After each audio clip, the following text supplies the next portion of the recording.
Hello students, आज हम special methods to prepare aldehydes and ketones पढ़ने वाले हैं।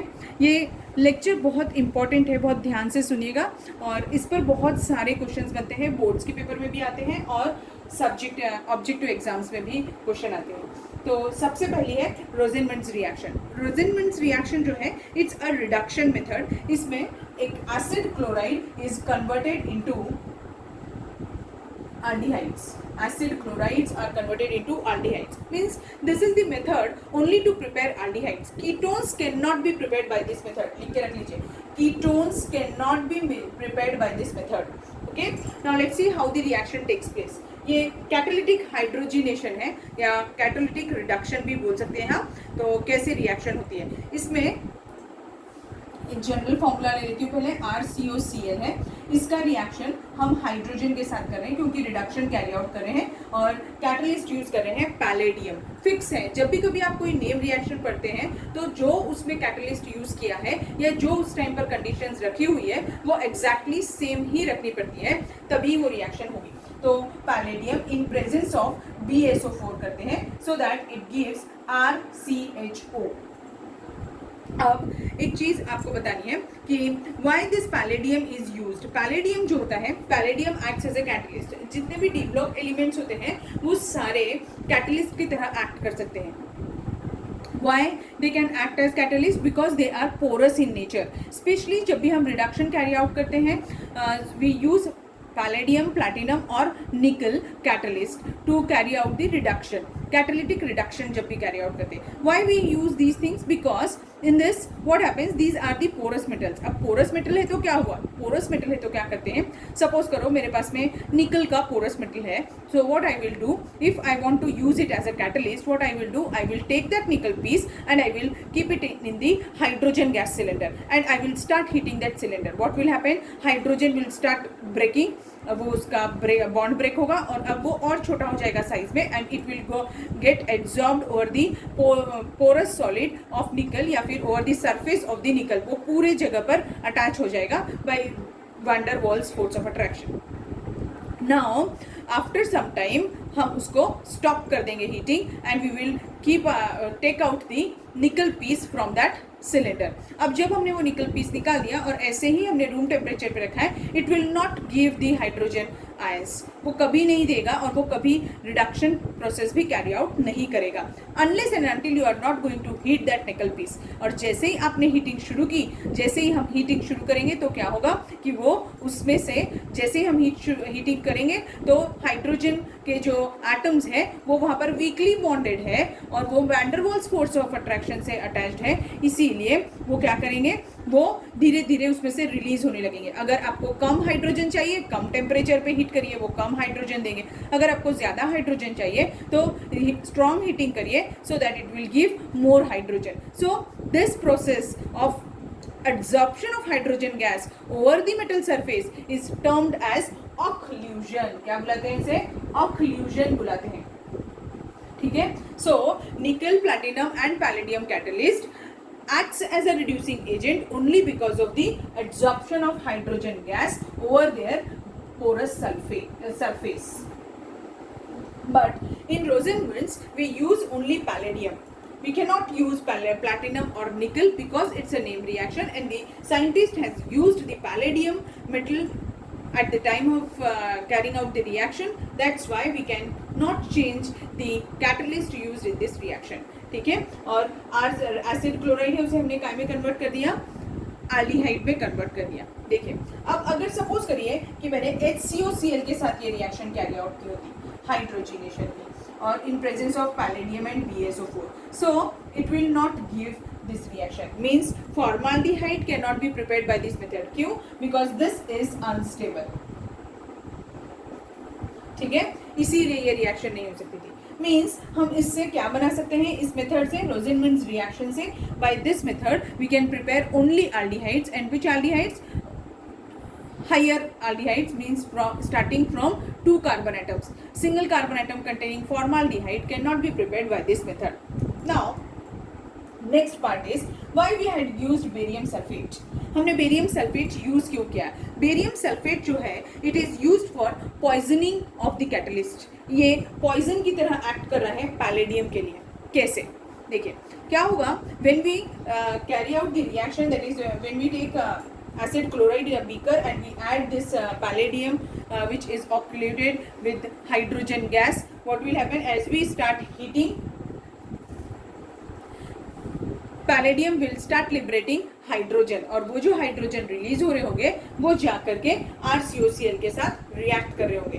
इन द मीन वाइल जैसे ही अब क्या है, अगर हमने इसका रिडक्शन कंटिन्यू किया तो क्या होगा, अगर ये बेरियम सल्फेट नहीं डाला, अगर सपोज करिए मेरे पास कोई कंपाउंड है और उसमें मैं रिडक्शन कैरी आउट कर रही हूँ यूजिंग पैलेडियम और हीट कर रही हूँ, तो ये क्या दे देगा, पहले तो RCHO दे देगा, और अगर मैंने कंट्रोल नहीं किया रिएक्शन को तो ये फिर से और हाइड्रोजन देगा and it will get convert into what, alcohol. Means instead of getting aldehyde what we are going to get, we are going to get primary alcohol। Means अगर मैंने रिएक्शन को इस स्टेज पे स्टॉप नहीं किया तो वो रिएक्शन तो आगे कंटिन्यू हो जाएगी। इसीलिए हम क्या करने वाले हैं, to stop the reaction at this stage, हमें ये रिएक्शन का पार्ट होने नहीं देना है, तो हमें क्या करना पड़ेगा, we have to poison this palladium. Means we have to stop the palladium from liberating hydrogen gas. तो अब कैसे स्टॉप करते हैं, बाय पॉइजनिंग पैलेडियम। अब पॉइजनिंग पैलेडियम मीन्स व्हाट, हम क्या करने वाले हैं इसमें, what we will do, we will add the barium sulphate over the metal surface of over the palladium piece.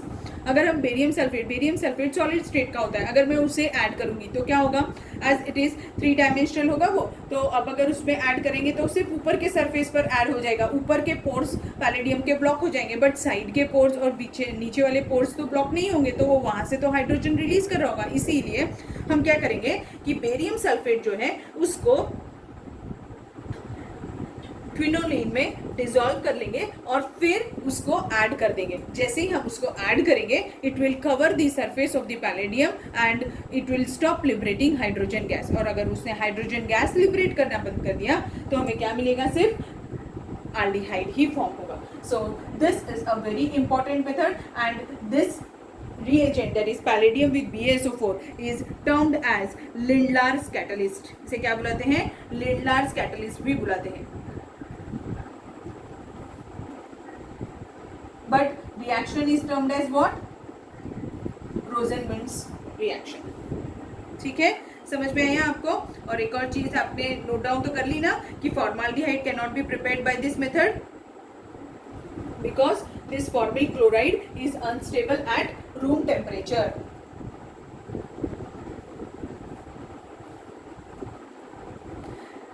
There is one more method by which we can convert an acid chloride into an aldehyde। Let's see that।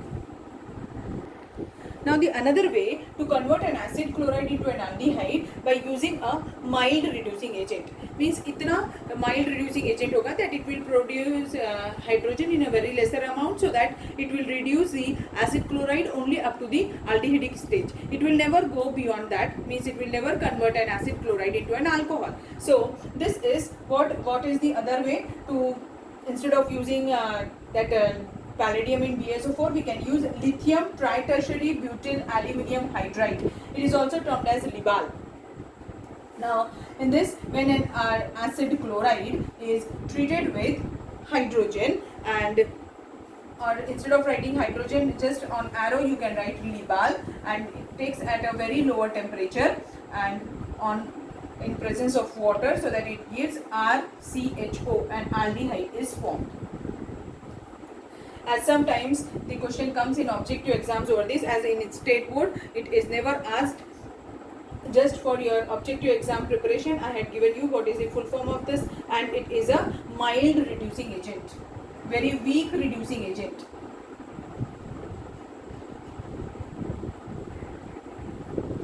Okay, now let's go towards the Stephen's reduction reaction। Now next method of preparation is Stephen's reduction reaction। It is also one of the useful method to prepare aldehydes। In this method nitriles are converted into nitriles। Nitriles means what, cyanides। Cyanides are converted into aldehydes। It is also a metallic reduction using a catalyst, and in this we use tin or stannous chloride in presence of HCl. ठीक है, reaction देखिए कैसा होता है. RCN है, it is treated with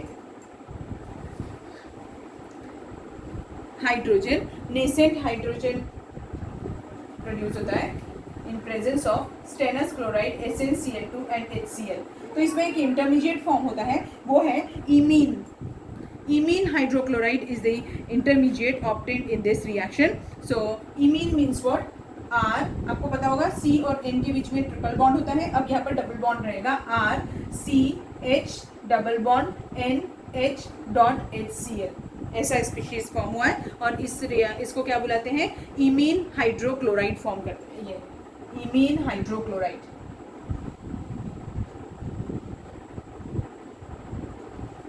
and it is unstable.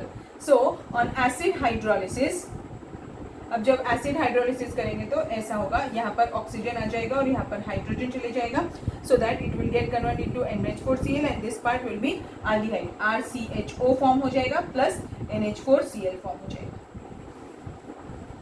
ठीक है, समझे आपको कैसे किया मैंने ये रिएक्शन? और इस रिएक्शन को हम क्या बुलाते हैं? स्टिफेंस रिडक्शन रिएक्शन बुलाते हैं. स्टिफेंस रिडक्शन रिएक्शन. और ketones can not be prepared by this method. Now there is one more method by which nitrile can be converted into aldehyde. The other reagent which can be used to convert a nitrile into an aldehyde is diisobutyl aluminum hydride. It is also termed as DIBAL. So what happens? This is such a reagent which at a lower temperature it acts as a very mild reducing agent and it do not converts the aldehyde into alcohols. So we use this. And one more advantage is that let's see first, CH3CN है जैसे compound. अगर इसका reaction मैंने डिबाल के साथ करा दिया तो reaction will take place at a very lower temperature of 78 degree Celsius and in presence of water. First reagent, second reagent, so it gives CH3CHO form हो जाएगा. Means as nitrile can be converted into an aldehyde. And one more thing, if we have an unsaturated compound like this, CH3, CH2, CH double bond CH, CH2, Cl. So by using DIBAL, what happens? It will convert only the cyanide part into the aldehydic part and this unsaturation will remain itself. ये वैसे के वैसे ही रहेगा. We can retain this unsaturation. So this is also the one of the good method to prepare aldehydes. यानी पहली वाली method जो हमने स्टिफेंस की थी उसमें हम ऐसा रेस्ट्रिक्शन नहीं कर सकते थे. अगर डबल बॉन्ड प्रेजेंट है तो वो भी रिड्यूस हो जाता है वहाँ पर. और स्टिफेंस रिड्यूसिंग एजेंट का भी ड्रॉबैक सेम वैसे ही था जैसे रोजेनविंस के केस में हो रहा था कि वो प्राइमरी अल्कोहल तक लेकर जा सकता है अगर हमने इसे बीच में स्टॉप नहीं किया तो. जबकि डिबाल के केस में ऐसा नहीं होता है. ये माइल्ड रिड्यूसिंग एजेंट है और ये लोअर टेम्परेचर पे तो इसकी रिएक्टिविटी बहुत स्लो हो जाती है. So it liberates very lesser amount of hydrogen and it converts only up to the aldehydic stage. Alcohol कभी फॉर्म होगा ही नहीं अगर हमने DIBAL as a catalyst use किया है तो. और अगर अनसैचुरेटेड कंपाउंड भी लिया है so it will give what? CH3 CH2 CH double bond CH means double bond is retained and here CH2 CHO form हो जाएगा. So this is the one more advantage of using DIBAL. There is one more advantage that we can convert an ester into an aldehyde by using DIBAL. If I am having an ester like this, that is CH3 CH2 5 times CH2 COO C2H5 and I am carrying out the reaction with DIBAL. So what will happen? It will convert this part into an aldehyde. So we will obtain CH3 CH2 5 times CH2 CHO. And esters are also converted into aldehydes by using DIBAL. Important है objective point of view से. ठीक है, और ketones can not be prepared by this method. Now next is method of preparation of aldehyde and ketone using Grignard reagent. So for this we will use HCN. HCN on treatment with Grignard reagent, हम पहले पढ़ चुके हैं Grignard reagent के बारे में. Grignard reagent it always carries out the reaction in 2 step. First step is addition and second is acid hydrolysis. और इसमें कंपल्सरी बाय प्रोडक्ट क्या होता है? MgOH, ठीक, magnesium hydroxy bromide compulsory by product होता है. तो अब ये इसके साथ रिएक्ट करेगा, तो अभी यहाँ पर क्या हो जाएगा? CH3 एक जगह जाएगा और MgBr एक जगह जाएगा. तो कहाँ पर जाएगा? देखिए, CH3 will move to the, यहाँ पर जाएगा और CH3 यहाँ पर जाएगा. तो ये कैसे दिखने लगेगा? CH3 CH double bond N MgBr, ऐसा इंटरमीडिएट फॉर्म हो जाएगा. और इस इंटरमीडिएट का अभी हमें क्या करना है? हाँ, ग्रिग्नार्ड रिएजेंट के साथ रिएक्शन है तो हमें ड्राई ईथर के प्रेजेंस में रिएक्शन कैरी आउट करनी होगी. And this undergoes acid hydrolysis to give what? It will give CH3. यहाँ से ब्रेकिंग होगा, यहाँ पे ऑक्सीजन, यहाँ पे हाइड्रोजन आ जाएगा, यहाँ पे ब्रेकिंग होगा, यहाँ पर H और यहाँ पर OH आ जाएगा. 2 मॉलिक्यूल्स ऑफ वाटर लगेंगे so that it will give CH3 CHO plus ammonia plus MgOH, ऐसा फॉर्म होगा. ठीक है, तो याद रखिए एक चीज कि whenever you are going to use hydrogen cyanide with any of the Grignard reagent, यहाँ पर R पार्ट चेंज कर सकते हैं. You will get always an aldehyde. अगर हम HCN के साथ रिएक्शन कर रहे हैं तो ग्रिग्नार्ड रिएजेंट के साथ वो हमेशा एल्डिहाइड ही देगा, कीटोन्स कभी नहीं देगा. आपको कोई भी एल्डिहाइड बनाना है, just change this R part of the Grignard reagent, you will get that type of aldehyde. ठीक है, but you can not change this part. This is the fix one, that is HCN. HCN के ही साथ में आपको Grignard reagent का reaction carry out करना होगा, तभी आपको एल्डिहाइड मिलेगा. तो HCN plus Grignard reagent will give what? Aldehyde. Whereas अगर मैंने यहाँ पर अल्किल पार्ट ले लिया, CH3CN ले लिया और फिर इसका रिएक्शन CH3MgBr के साथ करा रही हूँ, एग्जाम्पल ले रही हूँ बेटा, अगर CH3Br के साथ CH3MgBr के साथ करा रही हूँ इन presence of dry ether, it will give what? ये अगेन ये वाला जो CH3 पार्ट है वो इसके पास चले जाएगा और Mg पार्ट जो है वो इसके पास चले जाएगा. ऐसा क्यों होता है? हमने पढ़ा था, मैग्नीशियम जो है वो मेटल है और कार्बन जो है वो नॉन मेटल है. तो मेटल है इसीलिए इसके ऊपर पॉजिटिव चार्ज आएगा और कार्बन के ऊपर नेगेटिव चार्ज आएगा. और यहाँ पर कार्बन और नाइट्रोजन में नाइट्रोजन के ऊपर नेगेटिव चार्ज आएगा और कार्बन के ऊपर पॉजिटिव चार्ज आएगा. इसीलिए एडिशन ऐसा हो रहा है. ये पॉजिटिव है, ये नेगेटिव है, यहाँ पर ये नेगेटिव है और ये पॉजिटिव है. ठीक है, मैं नीचे लिख रही हूँ क्योंकि स्पेस का प्रॉब्लम है, अदरवाइज चार्जेस हम ऊपर लिखते हैं. इसीलिए ये मैं कहाँ पर अटैचमेंट होगा वो मैंने आपको बताया. अब ये क्या देगा? CH3C, यहाँ पर क्या अटैचमेंट हो जाएगा? CH3 double bond N MgBr form हो जाएगा. And this on acid hydrolysis it will give what? यहाँ पर ब्रेकिंग होगा, यहाँ पर एक ऑक्सीजन, यहाँ पर हाइड्रोजन, यहाँ पर ब्रेकिंग होगा, यहाँ पर एक हाइड्रोजन, यहाँ पर एक OH. So that 2 molecules of water फिर से लगेंगे और क्या बन गया? देखो, CH3CO CH3. तो ये क्या फॉर्म हो गया? CH3CO CH3 plus ammonia plus MgOH.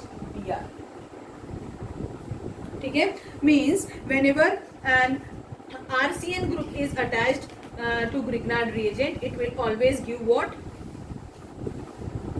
या फिर एरिल या अल्किल नाइट्राइल को जब भी हम ग्रिग्नार्ड रिएजेंट के साथ ट्रीट करेंगे तो वो हमेशा क्या देगा? कीटोन देगा. ठीक है, समझा आपको क्या बताया मैंने? तो whenever RCN is treated with RMGX, it will always give what? Ketone. तो इसको बॉक्स में लिख करके रख लीजिएगा. When HCN is used, it will always give aldehyde with Grignard reagent, and when an alkyl or aryl nitrile is treated with RMGX, it will always give a ketone. समझ में आ गया आपको रिएक्शन कैसे की मैंने? बहुत ही सिंपल मेथड है.